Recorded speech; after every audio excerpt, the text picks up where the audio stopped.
Assalomu alaykum YouTube kanalimiz obunachilari. Keyingi zakazlarimiz 3 ta eshik, to'rttadan olib kelib, marhamatga olib keldik, o'rnatib berdik mana.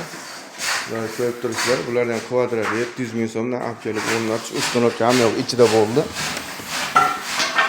Romlarimiz bu yoqqa tashqari tomonga qo'yib berdik romlarni, chunki bu yoq kunga teskari, o'shaning uchun tashqariga mana qo'ydik. Mana bu yoq ko'cha ekan.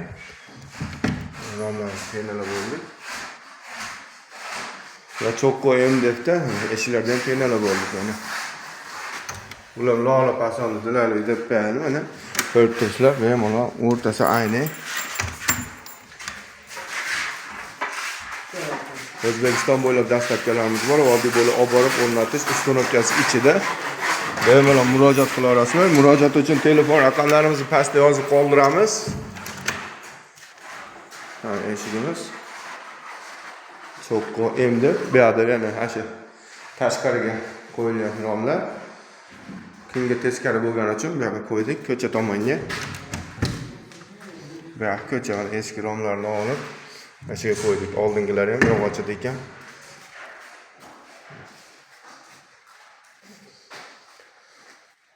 Kvadrati 700 ming so'mdan olib kelib o'rnatib berdik. Ko'pchilik tushunmaganlar, bitta eshik deb o'ylashib, bitta eshik emas. 2 kvadrat chiqsa 1 million 400 ming bo'ladi 7 kvadratdan. Bular 2 kvadratdan oshib, salkam 3 kvadrat anaqa chiqadi.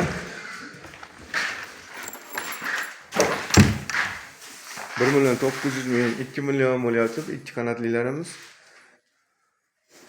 Usta bola qo'lini ko'tarib qo'yapti. Mana, dahshatligini biladi. Bemalol murojaat qilasizlar. Yoqqan bo'lsa bitta like, podpiskani ayamaysizlar degan umiddamiz. Kanalimiz kengroq tarqalishi uchun podpiska qilib berasizlar endi.